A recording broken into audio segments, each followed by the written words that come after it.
প্রথমত হস্তমৈথুন একটি সাধারণ এবং স্বাভাবিক প্রক্রিয়া। হস্তমৈথুন বলতে আসলে আমরা কি বুঝি? হস্তমৈথুন বলতে মূলত আপনি একজন ব্যক্তি যখন তার সঙ্গী ছাড়া নিজে নিজে যৌন উত্তেজনা তৈরি করতে চায় এবং সেই যৌন উত্তেজনা তৈরি করার মাধ্যমে সে তার যৌন যে তৃপ্তি সেটা সে নিবারণ করে, এটাকেই মূলত হস্তমৈথুন বলা হচ্ছে। হস্তমৈথুন কিন্তু ছেলে মেয়ে অথবা উভয়ের যে কোনো লিঙ্গেই কিন্তু এটা দেখা যেতে পারে। ধর্মীয়ভাবে অনেক ধর্মেই কিন্তু হস্তমৈথুনকে নিষেধ করা হয়েছে, কিন্তু আমি যেহেতু একজন চিকিৎসক এবং দেখা যায় যে আমাকে অনেকেই প্রশ্ন করেছেন যে আসলে হস্তমৈথুন শরীরের জন্য খারাপ কিনা, বা হস্তমৈথুন করা হলে আমি বিয়ে করতে পারবো কিনা, বাচ্চা হবে কিনা।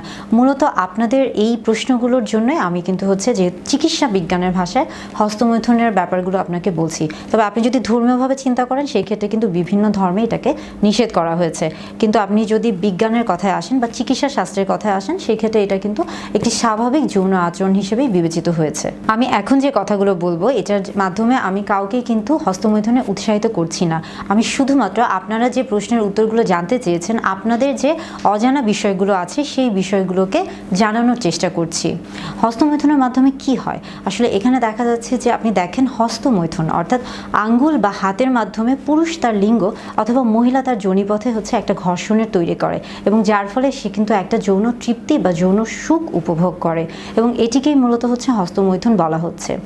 একটা সময় ধারণা করা হতো যে হস্তমৈথুন শরীরের জন্য খারাপ, কিংবা অনেকে এটাকে একটা বিকৃত যৌন আচরণ মনে করত, কিন্তু বর্তমানে আধুনিক চিকিৎসা শাস্ত্রে এটিকে কিন্তু একটি স্বাভাবিক প্রক্রিয়া হিসেবে বলা হচ্ছে, এবং বলা হচ্ছে যে এটি একটি স্বাভাবিক যৌন আচরণ। কখন এটি আপনার শরীরের জন্য ক্ষতিকর হবে? যখন এটি মাত্রাতিরিক্ত ভাবে। এখন মাত্রাতিরিক্ত ভাব বলতে আমরা কি বোঝাচ্ছি? ধরেন যে আপনি সারাক্ষণই আপনার মন সারাক্ষণই বা আপনার হাত সারাক্ষণই আপনার দেখা যাচ্ছে যে আপনার লিঙ্গের মধ্যে পড়ে আছে, বা সারাক্ষণই আপনি মানসিকভাবে কিন্তু ওই জিনিসগুলো চিন্তা করছেন, তখন এটা শারীরিকভাবে আপনাকে বিপদগ্রস্ত করতে পারে। কেননা আপনি যখন দেখেন যে আপনার হাত যখন একটা জায়গায় ব্যস্ত থাকবে, বা আপনি যখন সেই নির্দিষ্ট একটা জায়গায় আপনি যখন আপনার মনটাকে মনোনিবেশ করবেন, আপনি কিন্তু অন্য আর কোনো কাজ করতে পারবেন না।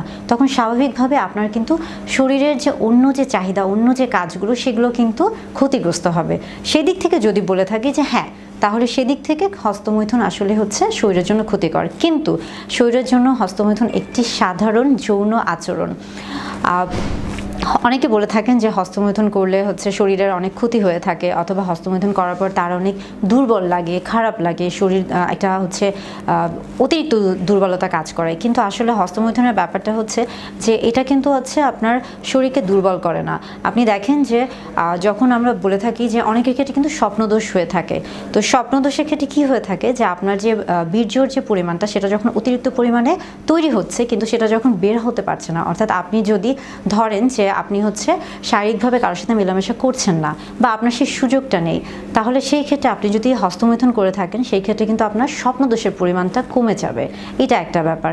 আর আরেকটা ব্যাপার যে হস্তমৈথুনের ক্ষেত্রে আপনার নারী পুরুষ উভয়ই হস্তমৈথুন করতে পারে, এটাতে কোনো অসুবিধা নেই। হস্তমৈথুন করলে চিন্তার কোনো বিষয় নেই। আর এটি আপনার পরবর্তীতে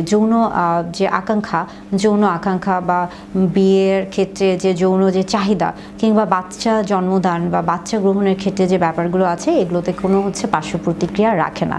তবে যদি আপনি স্বাভাবিক কোনো পরিস্থিতিতে দেখা যাচ্ছে যে আপনি ধরেন যে আপনি একটি পাবলিক প্লেসে আছেন, বা আপনি ওখানে এমন কোনো একটা খারাপ আচরণ করছেন, আপনি সবার সামনে যদি হস্তমৈথুন করেন তখন কিন্তু আপনাকে সবাই খুবই নেতিবাচক হিসেবে দেখবে।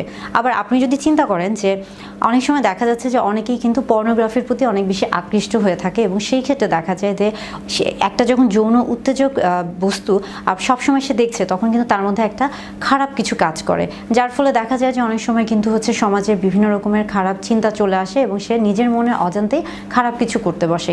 সেই ক্ষেত্রে হস্তমৈথুন কিন্তু ভালো, কারণ সে দেখা যাচ্ছে যে অন্যের ক্ষতি না করে নিজের যে যৌন আকাঙ্ক্ষা বা যৌন তৃপ্তি সেটা নিজে থেকেই চাহিদা মেটানোর চেষ্টা করছে, অর্থাৎ সে অন্যের উপর কিন্তু ডিপেন্ড হচ্ছে না, অন্যের উপর নির্ভর করতে হচ্ছে না, সে নিজের উপর নির্ভরশীল হয়ে সে তার যৌন আকাঙ্ক্ষা বা যৌন চাহিদা, যৌন তৃপ্তিটা মেটাচ্ছে।